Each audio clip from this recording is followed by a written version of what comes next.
আসসালামু আলাইকুম everyone, welcome back to my channel আসমাস cooking show. আজকে আমি ফিরে এলাম নতুন একটা রেসিপি নিয়ে। আজকে আমি বানিয়ে দেখাবো আলমন্ড দিয়ে ইয়ামি কুকিজ।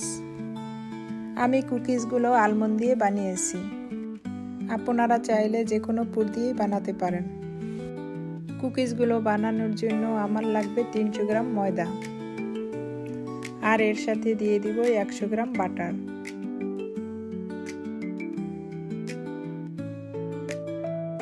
এখন ময়দা আর বাটার একসাথে ভালো করে মিশিয়ে নেব।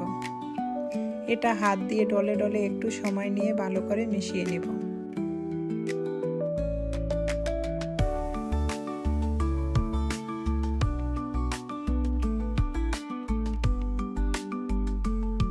এভাবে ভালো করে মেশানো হলে এখন আমি দিয়ে দিব 1 চামচ টক দই, আর এর সাথে দিয়ে দিব 1 চামচ পরিমাণ দুধ, আর দিব 1 চামচ বেকিং পাউডার, আর দিব স্বাদ মতো লবণ, আর এখন দিব একটা ডিমের কুসুম।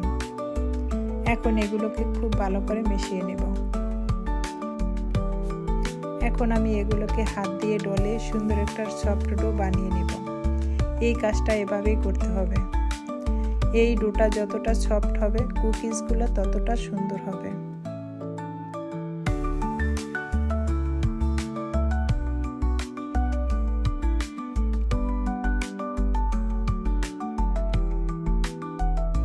এভাবে 3-4 মিনিট ডলে আমি ডোটাকে ঢেকে কিছুক্ষণের জন্য রেস্টে রেখে দেব।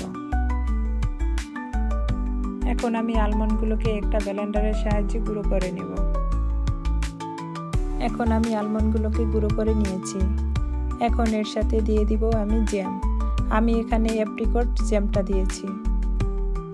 আপনাদের পছন্দ মতো যে কোনো জ্যাম দিয়ে এই পুরটা বানিয়ে নিতে পারেন। এখন আলমন্ডের সাথে জ্যামটা ভালো করে মিশিয়ে নেব। এভাবে একটা চামচের সাহায্যে আলমন্ড আর জ্যামটা একসাথে ভালো করে মিশিয়ে নেব। এভাবে মিশাতে মিশাতে যখন দেখব আলমন্ডটা একবারে আঠা হয়ে আসছে, তখন বুঝবো আমার আলমন্ডটা রেডি। এখন আমি কুকিজটা বানিয়ে দেখাবো। এখন ডোটাকে একটু সময় ভালো করে ডলে নেব।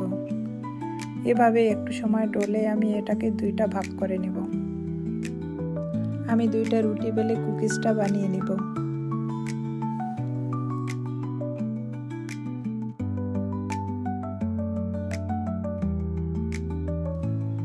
এভাবে আর একটু সময় ডলে এখন আমি একটা রুটি বেলে নেব।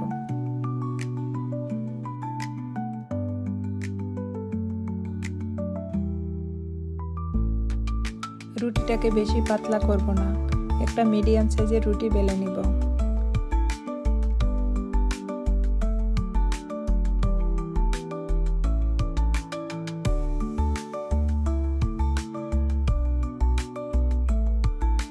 এখন আমি একটা কুকি কাটার দিয়ে রুটিটাকে কেটে নেব।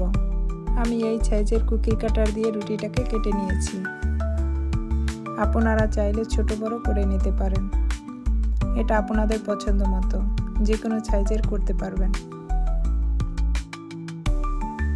এখন আমি রুটিটার সাইডটাকে একটা কাঁটা চামচ দিয়ে ঝিকঝ্যাক ডিজাইন করে নিব। এভাবে আমি প্রতিটা রুটিকে ঝিকঝ্যাক ডিজাইন করে নিব। জিগজ্যাগ ডিজাইন করা হলে এখন আমি কুকিজগুলো বানিয়ে দেখাবো।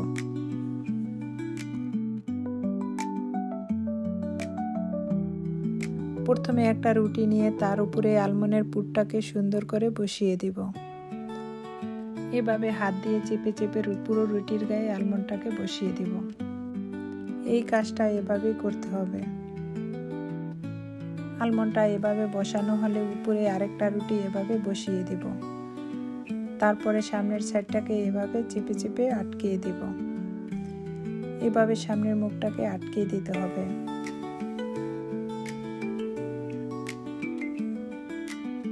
আপনারা দেখেই বুঝতে পারছেন আমি এই কাজটা কিভাবে করতেছি। এখন আমি উপরে ডিজাইনটা করে নেব। এভাবে উপরে আমি দাগ টেনে টেনে একটা পাতার শেপ করে নেব।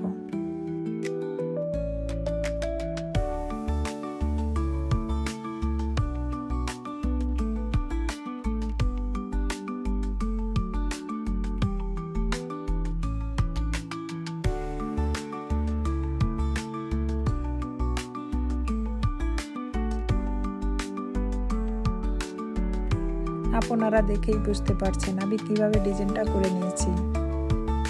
এভাবে আমি পুরো রুটির গায়ে দাগ টেনে পাতার শেপ করে নেব।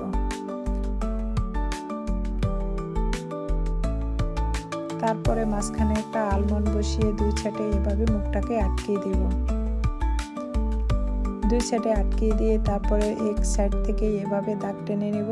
তারপর অপর সাইডটাকেও সেম একইভাবে দাগ টেনে নেব।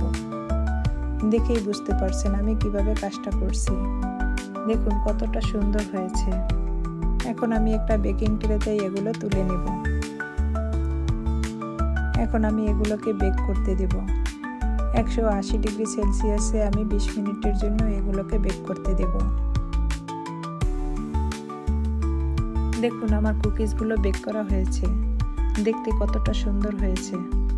এই কুকিজগুলো দেখতে যতটা সুন্দর, খেতে তার থেকেও বেশি ইয়ামি। কুকিজগুলোর উপরে আমি ক্যারামেল ব্রাশ করে দেব। আমি আগেই ক্যারামেল রেডি করে রেখেছি। পুরো কুকিজের গায়ে আমি ক্যারামেল ব্রাশ করে নেব। এখন আমি একটা সার্ভিং ডিশে কুকিজগুলো তুলে দেখাবো। আমার কুকিজগুলো দেখতে কতটা সুন্দর হয়েছে। এই আলমন্ড কুকিজগুলো খেতে এতটা ইয়ামি যে একবার বানিয়ে খেলে বারবার বানাতে ইচ্ছে করবে। আমার এই কুকিজের রেসিপি যদি ভালো লাগে একটা লাইক দিয়ে আমার চ্যানেলটাকে সাবস্ক্রাইব করে আমার চ্যানেলের পাশে থাকবেন।